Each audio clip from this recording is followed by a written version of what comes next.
Happy to see you again after a first fantastic day of the NATPA Digital Blockchain Week. We're kicking off this second day with an inspirational keynote from Joachim Schwerin, Principal Economist at the European Commission on DG Growth. I think we will have a second day as fantastic as the first one. And without further ado, I want to give the floor to Joachim Schwerin.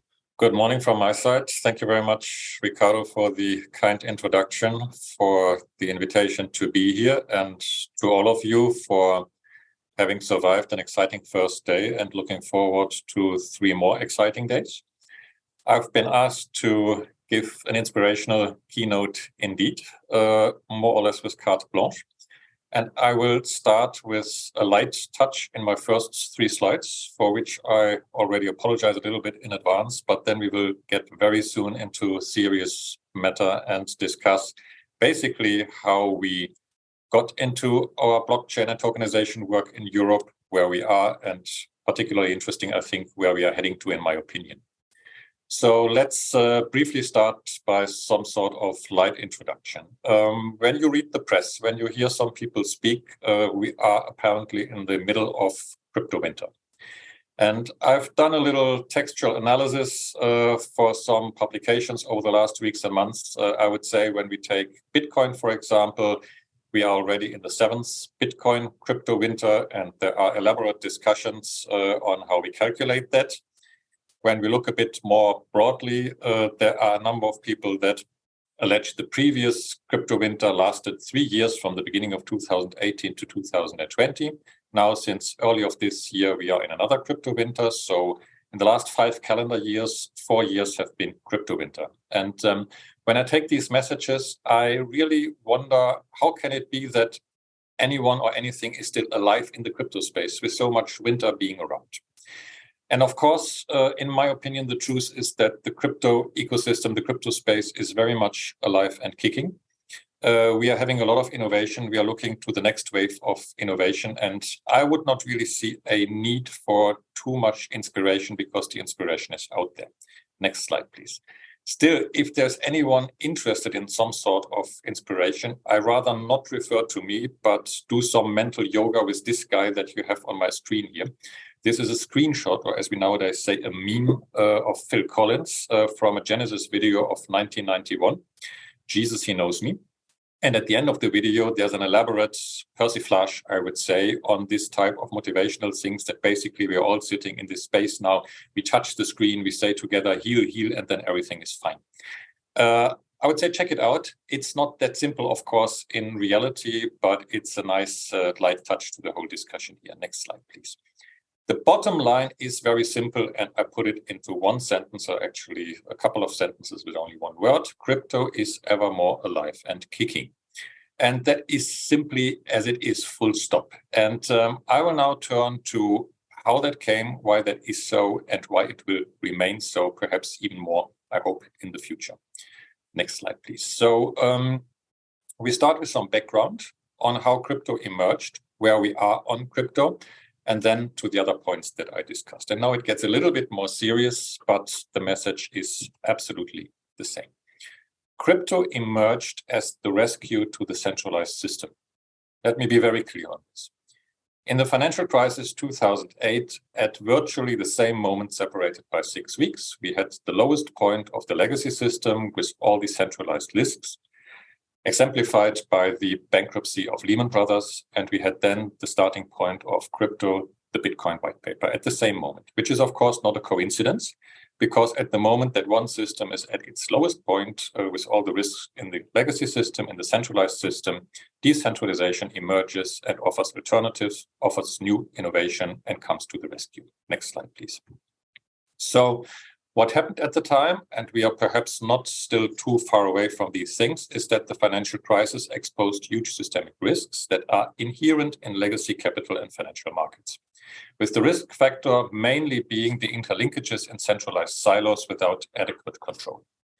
And this is something where we see a completely different approach in decentralization, because decentralization does not have that track record to put whole economies, to put 25 million European SMEs to a large extent at the brink of collapse because of all the problems created through the financing channels for our real economy in Europe. But it offers transmission mechanisms where you have different types of control mechanisms, different types of risk profiles, etc., that we will address in a second, and where there is, through the innovation, the way now to escape a lot of that centralized risk and to have opportunities in many areas emerging instead of this. And this brings us to the whole field of digital finance, fintech, as we called it previously, tokenization, where we at the European Commission have been busy since really the financial crisis to work on this.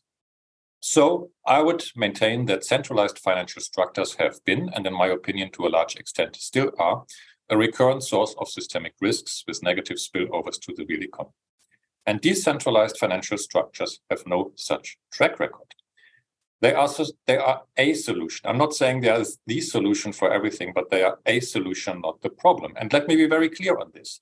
Events like Terra Luna, events like FTX do not change a thing in this assessment. We have elaborate economic analysis showing us how things emerged over the course of this year. There are a number of people in the crypto space that think they are probably more advanced than they really are. There is still a very close linkage. There are transmission mechanisms between the old system and the new system. So when the old system goes down, a lot of the new system also temporarily goes down. This is what we observe at the moment. There are, of course, all sorts of other events, individual events, which is completely normal in a nascent technology, in a nascent ecosystem, where you have individual focal points of risk, where you have problematic behavior, where you have bankruptcies, where you have all sorts of trouble. I would say this is nothing specific to crypto. This is something that you emerge in any new technology, but at the end of the day, the fundamentals are sound. And this also applies, of course, to the alleged fraud profile, to the crime profile, etc. The Chainalysis study that I mentioned on this study is already a little bit older, from earlier this year, but the bottom line is that the identified risk, even by people that actively search for risk in the crypto space, shows that the average crypto risk is lower than, for example, in the traditional economy, than, for example, on cash, than, for example, in capital markets, etc. And that's a message that we need to repeat ourselves every day, because we must not believe what is being said by interested groups from the legacy system, from big techs, from others that move into this space and try to discredit a lot of what happens in our space here. Next slide, please. So I come to the fundamentals, and I will be very short on the fundamentals because, first of all, I've said it a couple of times, and I apologize to those that have heard to previous presentations. I will be very short on this. But second, you know all of this. But it's important still to put that message together in a coherent way. What we now understand as tokenization for crypto in the broadest way is that it creates huge opportunities. And that's the starting point. That's actually also the starting point for the European Commission, and I will come to that. And here you see all of these things that you know perfectly well of what tokenization creates as opportunities in finance. Next slide, please. Tokenization, blockchain, digital payments, cryptocurrencies, whatever we use, also creates huge opportunities for industrial ecosystems. This is a slide I took out of a publication of 4 years ago, when at that time we had with 200, 300 market participants a sort of exercise where we looked at hypothetical use cases in all the various industrial ecosystems to see how we could make blockchain and crypto work for the whole value chain. And what this slide, which you should not try to read, is showing is simply a stylized picture of the various parts of ecosystems, industrial ecosystems, working together individually based on blockchain solutions. And I would only like to take one very small example in the health sector to show you how much we have come forward in the last 4 years. In one of these sectors 4 years ago, we designed, hypothetically, a system where critical medical supplies would be delivered by drones, and the integrity of the medical products, be that blood samples, be that organs for transplantations, etc., being verified on blockchain systems to do the matching, because you cannot allow for error in these health systems. In preparation of this keynote here, I have been doing some research on the academic and economic literature that is only on this project here, and it now fills full libraries. There are whole countries, there are a couple of big cities now jumping on this type of project, especially blockchain-based, using this sort of mechanism in order to verify the delivery chains, in order to make them secure, and in order to do the matching. And this is something, just as a tiny example, we have many of these examples, where I would really like to hammer into your minds that we are not talking theory here. Everything that I say today is not just something that is somewhere the back of my head. This is not something that is a fantasy. This is not something that is fancy talk. This here is the reality that we are discussing. Next slide, please. This epitomizes it perhaps even better. This is the initiative, and it will be discussed tomorrow, I think, in a very interesting panel that I would like to bring to your attention here at this INATBA Digital Blockchain Week, where we are developing a blockchain-based system to detect fake products and to ensure the integrity of real products to the whole delivery process from production to the end consumer, using an open source blockchain infrastructure, using digital twins where the information exchange between the physical and the digital part is being done by NFTs, a very good real economy application for NFTs, and in a few years it will work. We are now already quite advanced in the design process. This again shows this is no talk, this is reality. Next slide, please. We have said some years ago that blockchain is for all our policy fields an EU innovation priority. We were early on that, 2016. It was the same time when in Liechtenstein they started work on the token law, and I'm very happy to see that Thomas Nägele is here for the next panel. Also Thomas Lünser is in the audience, and I think a number of people that have been very active already that early. Today, we can just confirm that this is not only still remaining the situation. We consider blockchain as an EU innovation priority, but as shown in the couple of last minutes and also in the last part of my presentation, we are making concrete work out of that. Next slide, please. I will be again very short on here. This shows how we came from the financial crisis to where we are now. From a defensive mode in defending the banking system in order to stabilize it, to ensure finance, especially for our small and medium-sized enterprises, about 13, 14, 15 years ago, to the first attempts to move towards digitalization, to now, since 2020, a fully integrated policy approach, starting from data, including finance, looking at digital identity, now with the work on the digital euro, new initiative on the metaverse, NFTs, you name it, where we have a coherent, bottom-up, decentralized approach, completely reflecting the principles I discussed at the beginning in order to make this space work. This is the commitment that we have. This is the work that we are doing. And the bottom line is, to repeat it again, opportunities are abundant, and we want to make these opportunities work for citizens and for enterprises in Europe. Next slide, please. The MiCA regulation, this is not a keynote or a panel on the MiCA regulation, but for those few of you that I have not innovated in the past with this slide here, just to make this very clear, even the MiCA regulation that again, in some quarters, including in parts of the crypto space, has a sort of negative connotation in being 170 pages of financial regulation.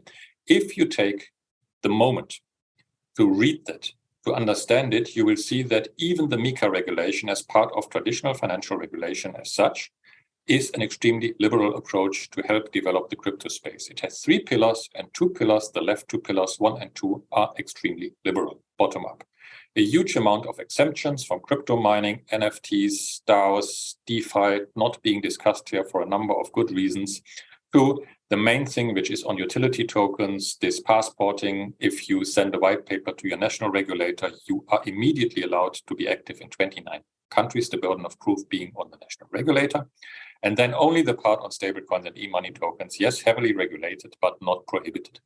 And I take note from, of course, the FTX discussion that there is now going on in the crypto space, where for a couple of days we have been discussing now things like proof of reserves. And if you don't mind, proof of reserves is precisely the spirit that we have entrenched here in the MiCA regulation when we look at what we want from stablecoins. We ask, for example, for stablecoins to hold reserves.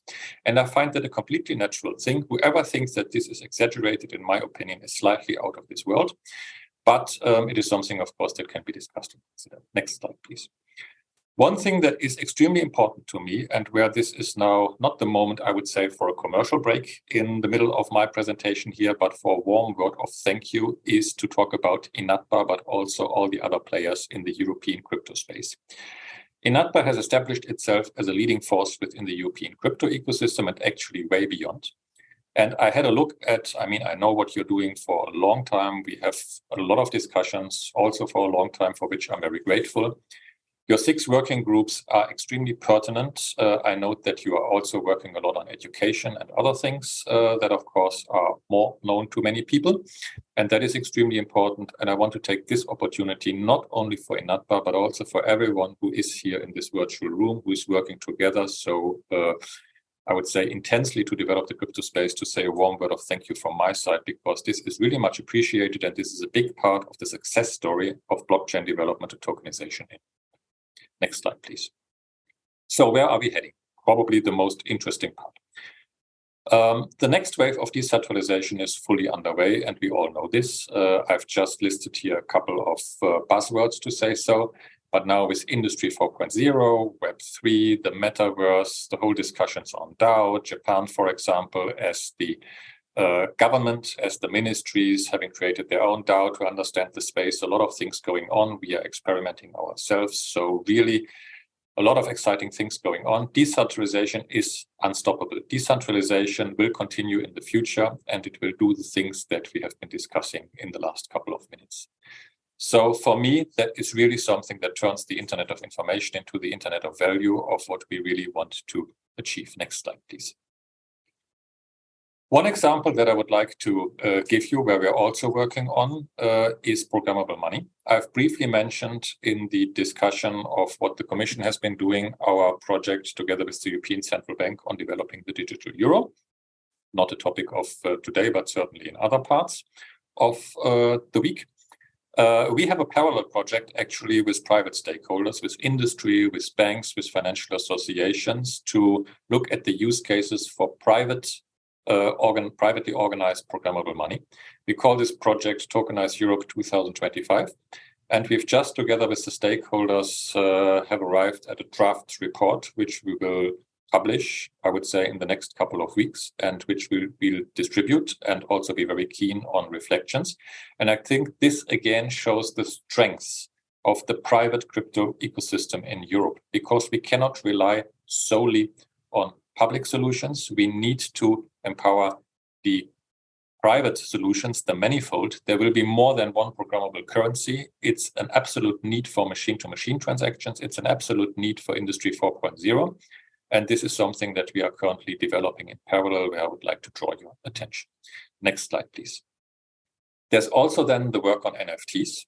A big discussion. Some of you might have followed the events that have been going on in the last week in the European Parliament, where basically we are now in Europe at a crucial point in time. We have finalized MiCA. We have discussed NFTs for the financial sphere, and we have excluded NFTs from MiCA. That's very clear. That was also in the original Commission draft, where it was at that time Article 4. Now it's in a different space where we said that NFTs are excluded. There are some recitals, yes, that add some elements to that, but that is the bottom line. But in our opinion, or in my opinion at least, and that is my private opinion, NFTs have their main applications as the whole blockchain space, not necessarily in the financial sphere, but in the real economy, to deliver benefits for citizens, to deliver benefits for enterprises, for startups, for SMEs. And this is something that will be a priority, a political discussion from the Parliament, an initiative that is coming up there with reports and studies, where we will have very, very intense discussions in 2023. On which I would like to draw your attention, and that is probably next to the Digital Euro project, next to some work on the metaverse, but I guess this one here will be the main point, the focal point for discussions and progress in the next year, NFTs in the real economy. We already know a lot of use cases, and if anyone has a serious contribution to that, I'm not only looking to INATBA, but also the others. INATBA has already published a report on these topics here. We'll be very keen to engage and discuss on this. Next slide, please. Then we have the point on DeFi. And I will be very brief on that because we have an excellent panel coming up after my keynote at 11 o'clock with fantastic experts that I know for a very long time and where I will be very interested and curious to learn more from their discussion here. DeFi is another point which drives our work on blockchain tokenization much further.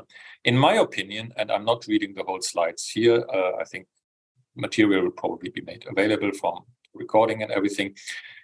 In my opinion, DeFi is crowdfunding only better. So I call it crowdfunding 2.0 because crowdfunding was a game changer in terms of the whole approach of the crowd movement, decentralization, etc. But it came too early because the technology was not there to allow it to expand, to allow it to scale, to allow it to really provide all these opportunities that were there. DeFi gives us this opportunity, but DeFi requires a different approach. DeFi, in my very personal opinion, cannot take a regulatory approach from top down, where it is the same architecture and infrastructure from traditional financial regulation. The sort of governance of the DeFi space needs to grow from bottom up and mainly work with softer principles that look into self-regulation, that look into new interpretations also of notions such as liability under civil law, when you do not have the responsibility taken by one individual from a sort of intermediary perspective, but where you have complete collectives, complete communities being co-responsible for everything that happens there, and that requires a new approach. I will not go into these details because I think part of that will be discussed in a few minutes, but that is something that I would certainly flag to your attention. Next slide, please. One thing that I also find extremely important, and that is more a cross-cutting, a horizontal part, is digital education and skills. Whatever we have been discussing so far, whatever we see in terms of dissemination of good ideas, of development of good ideas, of co-working, requires digital skills, requires education. And therefore, I'm very pleased that we now have in Europe a number of also blockchain-related initiatives. We have a digital ecosystem initiative, a large-scale partnership under the Pact for Skills. We have the CHASE project, where INATBA is also involved in terms of improving education in the blockchain space, which is very important. And I can really only applaud those also big, important players like the Frankfurt School and many others that invest in not only traditional education, but specific tracks for DeFi, specific tracks for Web3, specific tracks also to empower female participation in the crypto space, which is still underdeveloped. That is something on which we need to focus a lot. And as I understand, at the end of the month, there is also a very big conference that is co-organized by the Frankfurt School and Liechtenstein, the university, I think, to develop that space further, on which I would like to draw your attention. Next slide, please. I have said a number of times, and it's still my opinion, that all of what we are discussing here requires a completely new regulatory approach, not a traditional top-down approach, but instead, in order to reflect the speed of innovation, in order to reflect the recombinations that occur every day in the crypto space, a bottom-up approach that also needs to be taken by policymakers, by regulators, which is not a rigid approach, but which is a fluid approach that allows for co-learning together with the technical development. And that needs also to result in different forms of regulation, as I have discussed just 2 minutes ago in the context of DeFi. Next slide, please. What I see now is probably that this picture is getting more diversified. I think that in the past, we had the discussion between traditional finance and crypto, however you name it. I would say that in the meantime, we have three pillars. We have traditional finance, we have the true DeFi, and we have something in the middle, CeFi, which is a sort of what we've seen 10 years ago, also in the crowdfunding space. Platforms, digital platforms, crypto business models that try to scale, and by scaling, becoming more legacy-like, which is completely okay, and which is, by the way, exactly the space that is currently seeing the biggest problems in terms of maturization, because they realize that now comes the full monty, of course, of regulation in this space here. So I think this needs to be nuanced a little bit. I would say that probably there's a growing amount of CeFi more moving into still legacy-like regulatory systems here, which are, of course, good, especially from a perspective of SMEs that are usually risk-averse. or a lot of citizens that are also risk adverse to allow them to reap the benefits. Still, I would say the true inspiration, the true innovation, the true impetus comes from an ever more radical decentralized approach. And in a sense, that is very much good because that drives the thinking forward. And this is the next wave of development of the crypto space, which we urgently need to perhaps finally come to end with all these sorts of crypto winter scenarios that we've discussed. Next slide, please. So now we are at a critical juncture. We have all the tools together, all the elements to really develop meaningful digital crypto-based communities. And DAOs are only the tip of the iceberg, where we now have the situation that you can create virtual digital states or big entities that could even engage in sort of diplomatic relations in terms of exchange of all sorts of services, products, taxation, identity management, etc., with physical entities, physical states. But this huge opportunity space is under threat. It is under threat from three parts. It is under threat from a couple of central authorities in some countries in this world that abuse the blockchain space to control their population.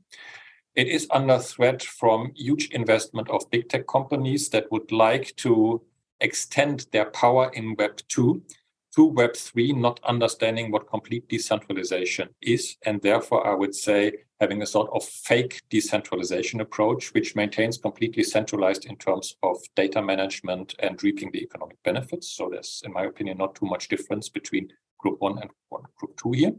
And then, of course, there's also a certain part, I would say, of the crypto space that still does not accept that they're living on this planet here and that they have repercussions with the existing realities. And this is causing actually a lot of the negative vibes that we have seen at the beginning when I was referring to what is actually reported in the media. And it would be wise to self-control that within the ecosystem a little bit better to allow to reap the benefits. I conclude with, I think, the last one or two slides, and I still have 1 minute left.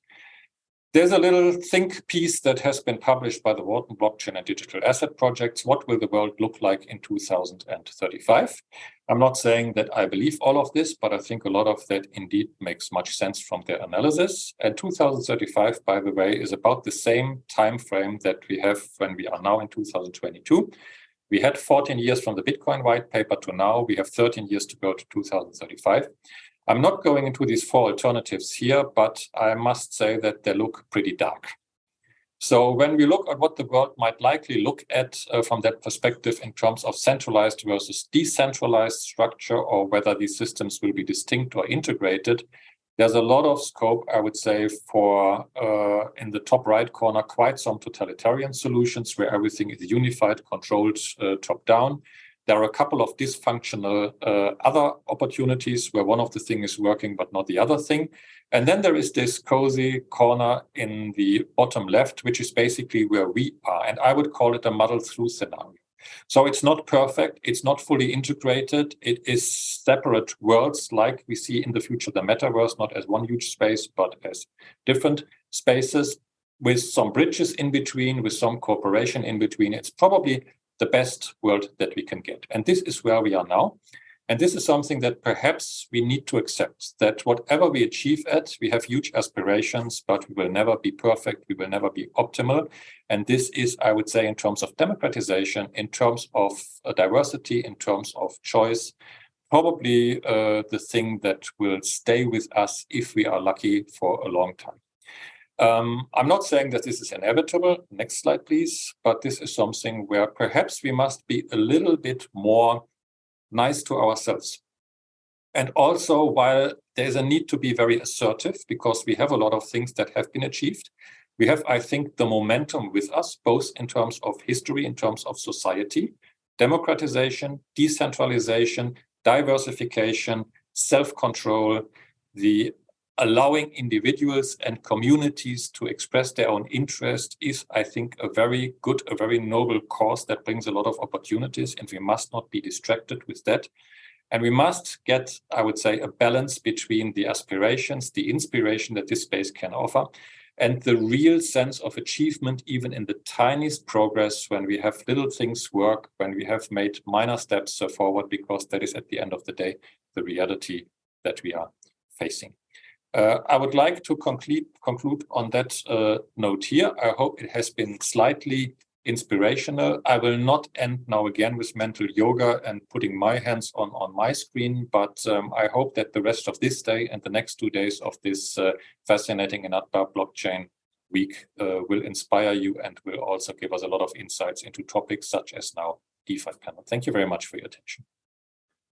Thank you, Joachim, for this not slightly, but very inspirational keynote. Thank you once again for supporting Inatba, and looking forward to have you on board on several of our events, and you're always welcome.